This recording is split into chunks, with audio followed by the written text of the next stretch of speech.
my name is Jamie and you're gonna have to bear with me because I'm sick and it's also been like 3 months since I made a booktube video. But I am here and I am here to talk about the 43 books that I have read this year so far. It is currently the beginning of October and I thought now was like a good time to maybe just go through the 43 books that I've read. I have made piles, right? I have made piles of flops and also smash hits. I don't really know what else to call them, like bops? Good reads?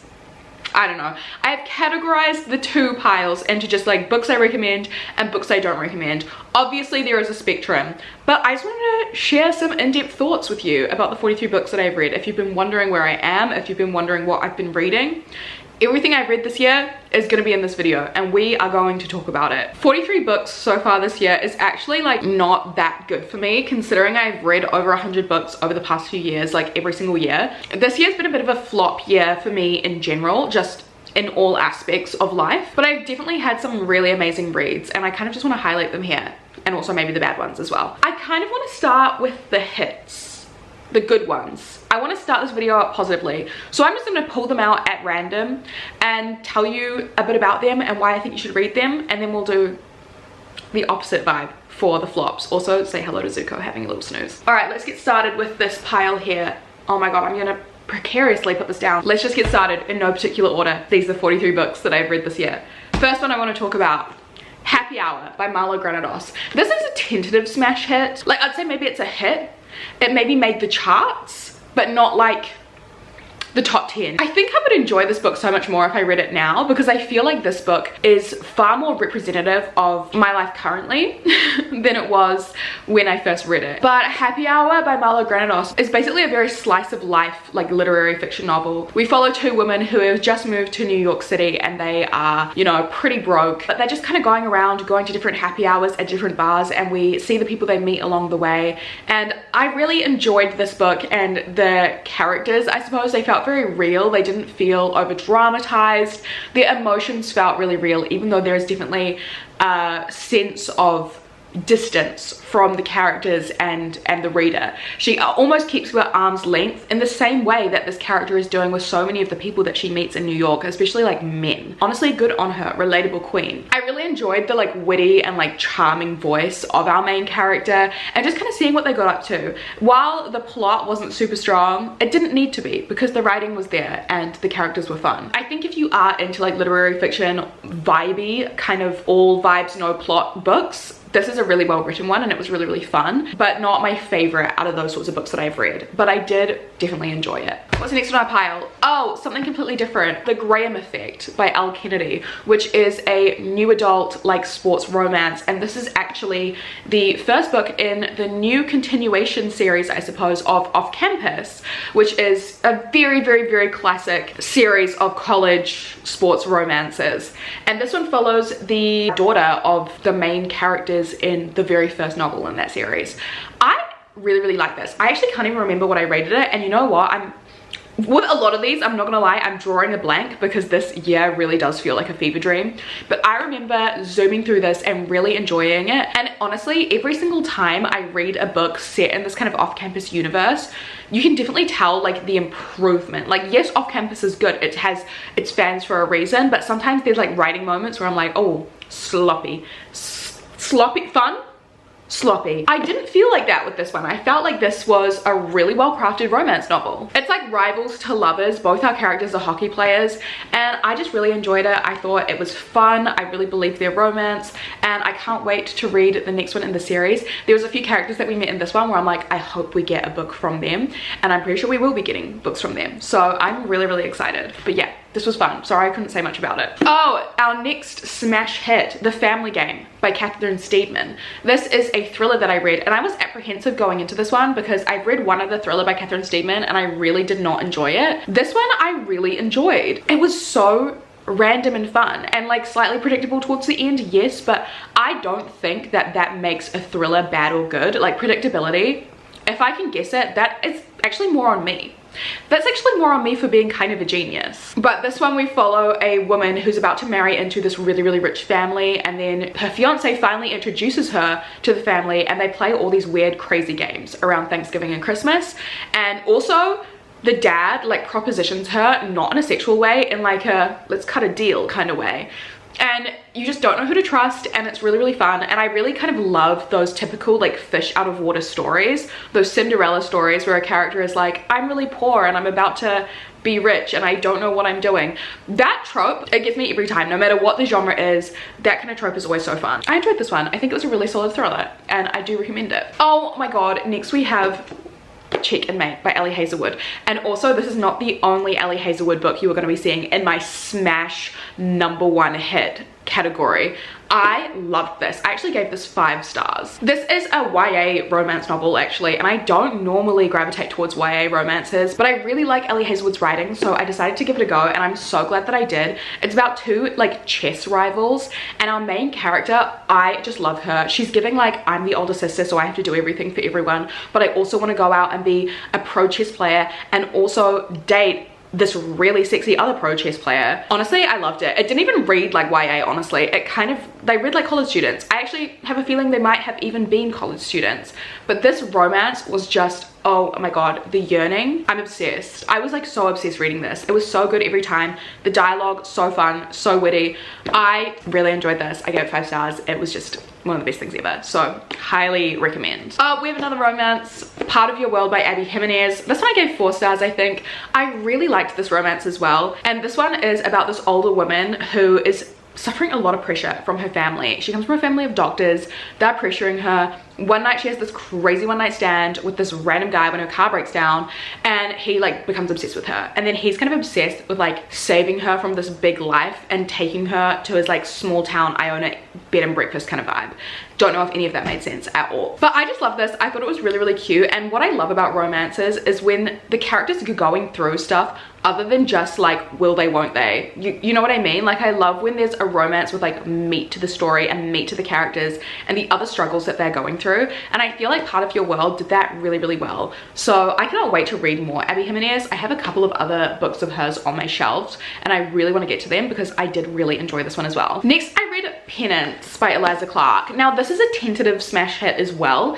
This one I felt a little bit iffy about at the end. I feel like there were some elements of it that I wasn't the hugest fan of. However, I have to put it in smash hit territory because, oh my god, Eliza Clark is maybe the funniest person I've ever met in my life. Well, I've not met her, but the words that I have read by her, so good. She gets it. I have a feeling she's my age because this book kind of is like a fake true crime novel and talks about this murder to this high school girl that was done by 3 other high school girls. Can I just say, the landscape of Tumblr in 2012 is like its own beast, its own character in here.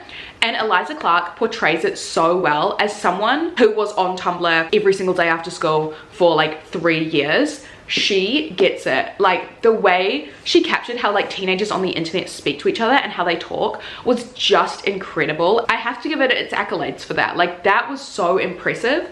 My one thing about it being a tentative smash hit is that I don't really like true crime at all. Like, in fact, it gives me the heebie-jeebies, 100% freaks me out, but also at the same time, ethically, I'm not the biggest fan. And there were aspects of true crime in here that was inspired by like real true crime situations, and I feel like I was reading it against my will. I was like, wait, this has been marketed as fiction. And the fact that there were some things that were like actually real, and then there was this weird message at the end that I feel like didn't translate super well for me, so that was why it's like tentative. But I did really enjoy the actual reading experience, and the writing is just like unbelievable. Like, I have to give credit where credit's due. Oh, next is a really short little story that I read, Galatea by Madeline Miller, which is the tiniest little short story. It's like 50 pages and it is amazing. Madeline Miller is such a beautiful writer. The punch that she packed in this tiny little short story was incredible. This is a retelling of Pygmalion, by the way. He was this guy who created this statue of this woman and then brought her to life and then kind of made her his slave.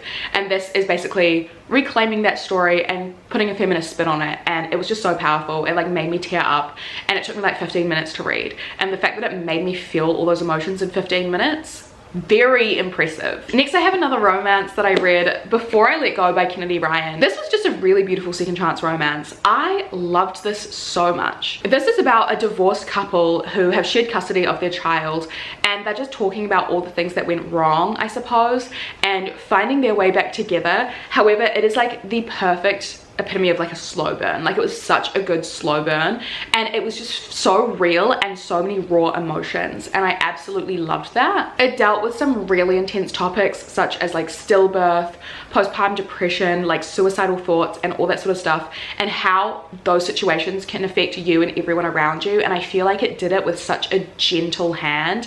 I truly loved this book so much. It was so gorgeous, and I highly recommend. I believe I gave this one 5 stars as well. Next we have These Hollow Vows by Lexi Bryan, which is a YA fantasy that was such a fun little surprise. I really enjoyed this, and I really want to read the next book. I believe it's a duology, so honestly I want to read the next one so badly. Basically, it's about our main character who's trying to save her sister. There's a bit of a love triangle going on, and she's very much playing like both sides in this deal trying to get her sister back, and it's just so fun. I love a really well done love triangle, and this does that so well. Like, I spent most of the time being like, who the hell is she going to end up with? I knew who I wanted her to end up with, but I didn't know, and it just had those amazing nostalgic like YA fantasy vibes that I remember feeling when I was a teenager reading YA fantasy, or even like early booktube days, like 2019 kind of vibes when I was reading a lot of YA fantasy. Oh, the imagery, everything. I felt transported.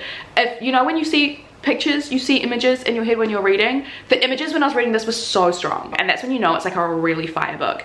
I really enjoyed this. If you like YA fantasy, I recommend. Oh, speaking of YA fantasy, I actually reread Throne of Glass and Crown of Midnight by Sarah J Maas, and I do want to get to the rest of the series, but it's kind of on hiatus right now because I feel like my entire life is on hiatus a little bit. But these were rereads.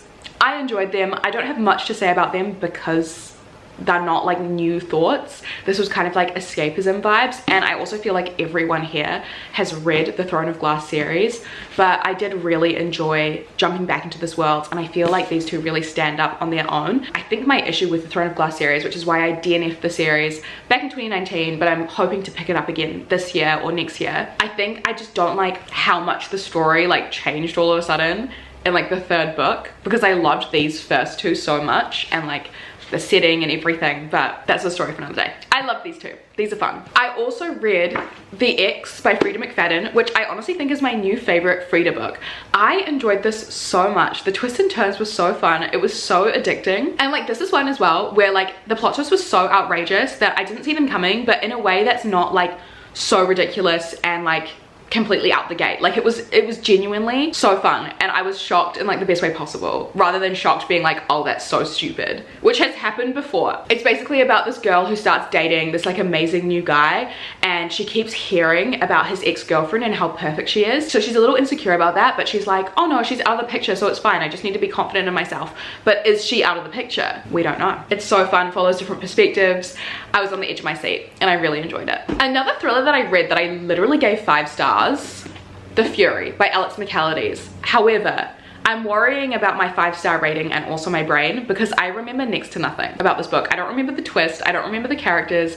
I know that it's about a bunch of famous people on this like secret idyllic like Greek island. Then someone dies. I gave this book 5 stars. Why do I remember nothing? And I've read The Silent Patient and I've read The Maidens, and I remember everything about those books, and I read them like 2022 and 2021. Why do I not remember the one that I read literally like 4 months ago? I just remember the characters being really great and really complex and fun and different. It's a good book. Go read it. Okay, that's that pile of smash hits talked about and done. Let's get the other pile. Luckily my flop pile is only like really small. The smash hits. What have we got? Oh, another Frida McFadden. We have The Housemaid is Watching. This is the 3rd book in the Housemaid series, and again, this is another tentative smash hit. I enjoyed it. I think it was a fun read. I gave it 3 stars though, just because I feel like it was a little wacky. It was a little unsettling, and I liked how unsettling it was. I liked that I was slightly disturbed by it, but I think in comparison to the 1st and 2nd book, which I really liked, this one was a little, I don't know, it felt a little bit drab, just because it really does feel like our main character is just watching things the entire time, rather than things like actually happening to her. And in the first 2 books, all these things were happening to her, and that was really exciting. But in this one, she's just kind of watching people. And one of my least favorite tropes is when like someone doesn't believe someone else, and this was like big in here, and I didn't love that. But even though she was simply just watching things. The writing itself kept me on my toes. There was enough momentum there and like building of tension that I did still really enjoy my time reading it. So even though it's a tentative hit, it's a 3 stars, I would still recommend it if you're like reading the series anyway. Oh, Daisy Hates. Oh, Magnolia Parks is somewhere in there as well. Anyway, Daisy Hates. This one absolutely a smash hit. This is the second book in the Magnolia Parks universe, and I really enjoyed this one. I really enjoyed getting to know these other characters that were not as fleshed out in the first Magnolia Parks book, because that book wasn't about them. This one being about them, Daisy and Christian, and also Julian as well. I really enjoyed their world. I found it really, really exciting, and I found Daisy and Christian nowhere near as annoying as Magnolia and BJ. So this one was a really fun little romance. I thought Jessa Hastings' kind of like wit and sense of humor really shone through in this one, and I really enjoyed that. Loved this one. I feel like I'm the last person on earth to read the Magnolia Parks series. I'm literally in the middle of the 3rd one right now, so maybe I'll do a little review on the whole series once I finished. I'm not sure. Anyway, The No Show by Beth O'Leary. This is a really unconventional romance book, and I really enjoyed it. I think I gave it 4 stars. We basically followed 3 separate women who are all dating the same guy. At first, I was like, how is this even working? How is this even a romance?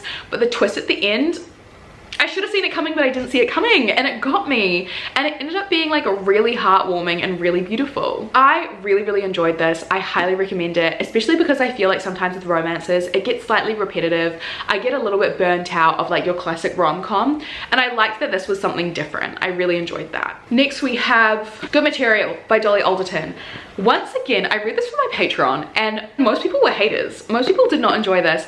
I found this really fun. I think a lot of people didn't like it because it was from the perspective of a man, and it was about a breakup, so everyone was kind of like, can this man shut the fuck up? Can he stop whining? Blah, blah. But I loved that. It really reminded me of 500 Days of Summer, where we're like not really rooting for him because he's an idiot and he's being a fool. I enjoyed watching him being a fool. I enjoyed watching him being messy. It was fun to see a man like that. Sue me. It was funny, it was entertaining, and there was this one chapter at the end where I was like, everything's coming together, and I really enjoyed it. And I don't know, I read this at the perfect time because I read this once I was over my breakup, but like still could feel the emotions that everyone's feeling, and I enjoyed that a lot. I really love Dolly Alderton. I need to read her other fiction book, but this one was so fun. Good Rich People by Eliza Jane Brazier. This is another tentative hit, and it's like a thriller about like these poor people that kind of infiltrate these rich people's home, or this one poor person who infiltrates a rich person's home. I have no memory of it, but I remember giving it 3 stars. Maybe I should bump it down. I feel like it didn't have that much of an impact on me, but I like enjoyed it when I read it. That's all I have to say. Oh my god. This book was heart-wrenching. Grown by Tiffany D. Jackson.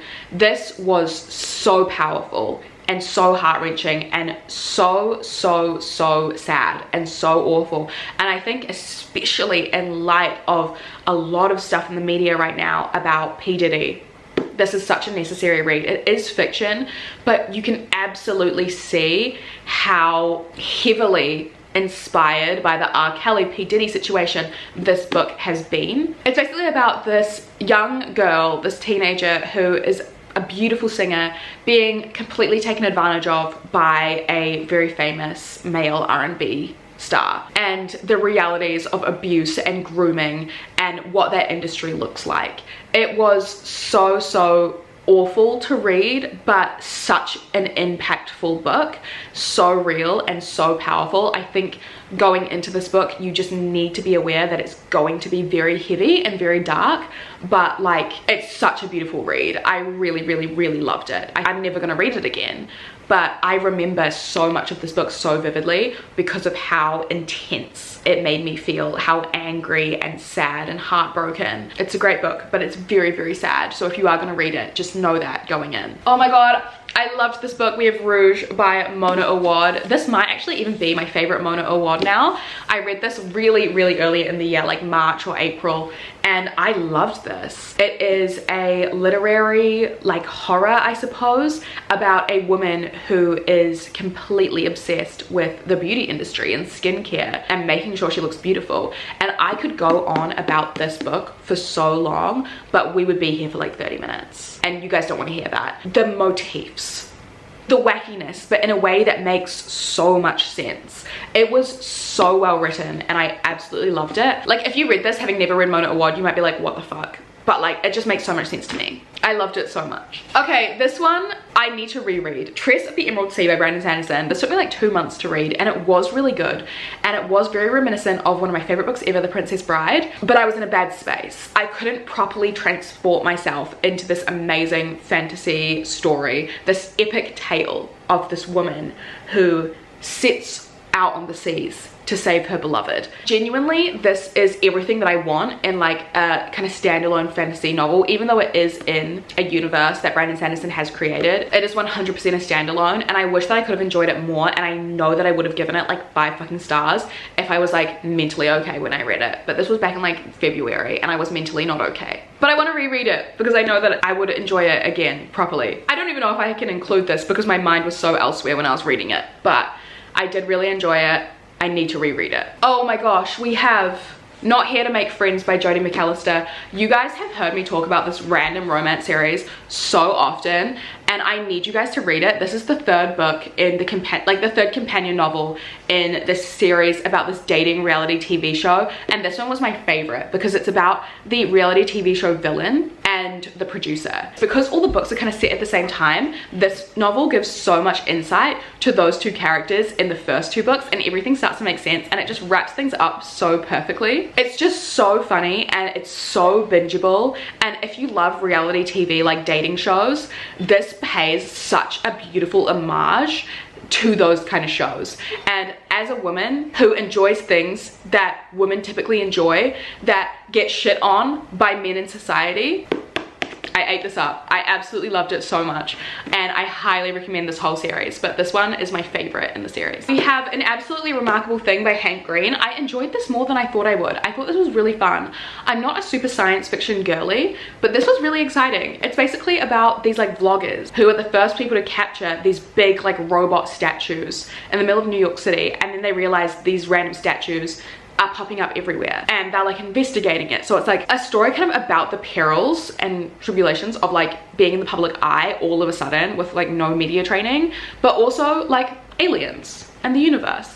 I don't know if I'm going to read the second book because I feel like this one wrapped up really nicely, but I did really enjoy it at the time. I thought it was super fun and super inventive. Oh my gosh, love Theoretically by Ellie Hazelwood. I told you there'd be another one. I gave this 5 stars. This was the most like gorgeous enemies to lovers romance. I know that it's not like a crazy wild thing to say that Ellie Hazelwood is your favorite romance authors or one of them, because everyone loves her, but she's honestly secured herself as one of my favorites. Like, every single book I've read by her has been 5 stars. I loved this. It was so tender, so beautiful. The man, I was rooting for him. I loved him. I love like Ellie Hazelwood just injecting so much of her passion for like science into these novels. It makes me invested in theoretical physics. I don't give a fuck about theoretical physics, but Ellie Hazelwood makes me care. I really love this. This is a really good romance. I highly recommend. Okay, Magnolia Parks by Jessa Hastings. Really tentative hit. Really tentative. Because when I first read this, I was like it's fun, but it was really repetitive. Magnolia and BJ kind of insufferable. I don't really get why people love them so much. However, because it was so easy to read and so kind of like fun and funny, and I loved this world of like the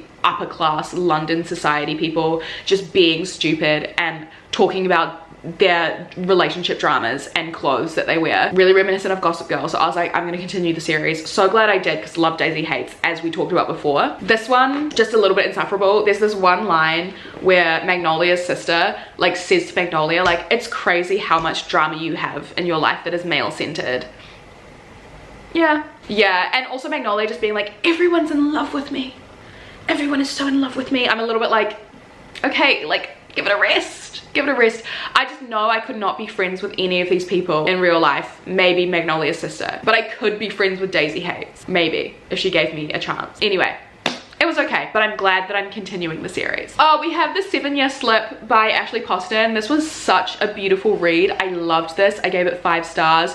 I didn't really care for her first book, The Dead Romantics, but I'm so glad I read this one. It is a beautiful, like, time loop kind of romance story that tore at my heartstrings. Our main character was like going through so much, and it was just so beautifully written, and again, really bingeable. I absolutely loved this one. Oh, and then also one of the best thrillers I've ever read in my my life, none of this is true by Lisa Jewell. This was crazy. Again, don't remember a whole lot because I read this back in like January. Like, this is one of the first books that I read this year, but I absolutely ate it up. It was so fun. And Lisa Jewell just has such a way of like creating these really bingeable thrillers. It's about two women who meet each other and one of them is absolutely lying about everything. And the lies are crazy. All the reveals we get are so good. So I loved this. Okay, those are my two piles. I, however, am gonna look at my Goodreads because I know that I did some ebooks of some books that were hits. Yes, I immediately found one. What Lies Between Us by John Mars. This is a thriller. I loved this. Again, was super crazy. John Mars, again, is just such a good author. Like, genuinely creates so much suspense, and the plot twist in this one was shocking. The family dynamic, the characters, oh, I loved them. I loved them so much. This was such a good thriller. Really recommend, and it's on Kindle Unlimited. Also, The Mixtape by Brittany Cherry, another Kindle Unlimited book that I read, which was about, oh gosh, I can't remember, a struggling mother and a music artist who recently lost his brother. They were part of a musical duo, and now he's like succumbed to like drugs and alcohol or something like that. And they find each other at a time when they really need to find someone. Again, so beautiful. Really believe the romance. Also, another like single parent romance, which I just genuinely really love. I always have so much love for those characters and what they go through. This again was another really good romance. And my last hit for the year so far is really tentative, and that is There Are No Saints by Sophie Lark. This is about two rival serial killers and one of them falling in love with this woman who is now caught between these two rival serial killers who are also like artists. So absurd, and the reason I'm putting it in hit instead of flop is because it was so absurd it was kind of great. It was kind of like unbelievably stupid in a way that I really enjoyed. I don't read a lot of dark romance, but when I do, for the most part, I have a pretty good time, and this was a good time. So I have to put it in a tentative hit category. We're now moving on to the flops. The books I do not recommend. I'm gonna zoom through these really quickly, a few buzzwords maybe, because I feel like already this video is quite long and I don't want to spend too much time on negativity. I'm not about that this year. Let's get to the flops. All right, what do we got? They're Watching You by Chelsea Ichaso. This was a YA mystery thriller about a girl whose friend goes missing and then they try and like find her. Turns out she was part of a secret society. Really boring. The characters had nothing going on. It was all plot, but the characters were just like so interchangeable. It didn't set up the story very well. It didn't tell me anything about these characters. It was just like, okay, cool. It's all plot, nothing else. And I'm not here for it. I'm not here for it. I need a little bit more juice. And this did not give me any juice. It just gave me like the pulp. I feel really terrible about this one because this was a gift from one of my lovely friends. The Perfect Marriage by Geneva Rose. This is another thriller that I just could not get behind. It's about this lawyer whose husband has an affair and then she has to like defend her cheating husband because the mistress like ends up dead. And all the characters sucked, and I didn't understand why the characters were doing what they're doing because it wasn't explained very well, and it was just really not good. And I'm so sorry to the friend who bought me this as a gift. I'm going to keep the book and cherish it forever in the sense that it's going to live on my shelves and look great, but it just wasn't a very good book and I'm so sorry. Oh, we have When in Rome, probably the least flopulous book on the flop list, but still a flop nonetheless. I just don't really care for Sarah Adams' writing. I just feel like it's a little boring and a little bit cookie cutter. It's just a really basic rom-com in a small town with this famous pop star who's like going undercover and wants to hide from fame. I have nothing else to say. It was just, yeah, basic and not exciting. Oh, we have Saltwater by Jessica Andrews, which is like a literary fiction about this woman in England who's poor. The chapters were so short every single time. Like, these are all chapters and I just feel like every chapter was a new thought, and I feel like I could barely get into it because it was just so focused on like this crafty writing style rather than really telling me anything about the story and the environment. And like sometimes I'd get some imagery, but the imagery would be so nauseating and bleak that I just had a really unhappy time reading it. So not a fan. Done and Dusted by Lila Sage, a cowboy romance. Once again, basic and boring. Described as a slow burn, but like why are they kissing on page 50? I don't like that. I need some development, and I feel like our main character was like such a bad boy but did nothing bad boyish to make me believe that. And I'm just like, these are again cookie cutter characters. They feel more like archetypes than like real people, and that's not what I'm here for. Really dull. So sorry. Those Who Pray by Jennifer Moffat. This is supposed to be a YA thriller about a cult. Again, just kind of boring. The writing style was giving me nothing, and now I don't remember anything about it. I just know it's part of a religious cult, and I was so much more excited, but I just didn't understand anyone's motivations. The characters just felt fake. And I know they are fake, they're fictional, but you know when characters just feel fake? That's what was going on in Those Who Pray. I'm so sad about this. The American Roommate Experiment. Again, really cookie cutter and really boring. I remember nothing about this as well, except it took me 3 months to read it. Why would it take me 3 months to read something like this? Because it just wasn't fun. It was not fun. Oh my god, Things I Wanted to Say But Never Did by Monica Murphy. This was stupid. This was so stupid. It's a college romance. It's basically just them having sex all the time, but it's like a bully romance as well, and he hates her. I had a funny time. It was, you know what? It was pretty funny. I had a good lol. I cannot believe I just said a good lol in the year of 2024. I had a good laugh. I had a good giggle, but like, it was kind of, again, giving me nothing. And I just don't know why they kept fucking each other when they hated each other so much. Like, he treated her like such garbage, and it was like, you're mine. It's just like my least favorite type of book. A Study in Drowning by Ava Reed. This should be called A Study in Boredom. Academic Rivals, fantasy. I remember nothing because, again, so dull. I'm so sorry. Better Than the Movies by Lynn Painter. Once again, slightly less flopulous, but just a bit cringe for me. I feel like this is kind of the reason why I don't read a lot of YA romance, because I just feel too old for it. This got me out of my slump. This was happening when I was moving house. It was just stressful because I had to talk to my ex-boyfriend every single day, and I was like, oh my god, I hate you. And like just organizing the dog and furniture and all that really mundane stuff. And I would come home and I would read this and I'd get to be transported, and that was fine. This fun teenage puppy love. But there were so many moments in here where I was just like, oh my god, the Zooey Deschanel of it all. Like, she'd be like, I'm in my owl dress and guys don't like me because I dress so quirky. A bit too twee for me. And she would like hate on random girls at high school just for being pretty. And I'm just like, I'm too old for that. I'm 28. I don't need to read about this happening. But it served its purpose for me at a time when I needed it. Finally, we have Everyone in This Room Will Someday Be Dead by Emily Austen. Now, I think this is a bit of a flop for me just because it's so heavily centered on someone's anxiety, and as someone who does struggle from anxiety, too real. But then also kind of like no resolution. It was just kind of very nothing for me. It was just a woman having panic attacks all the time and getting in these situations because of her anxiety, and it was just like not a super entertaining read. It was just kind of like, okay, yeah, that's that, and that's that.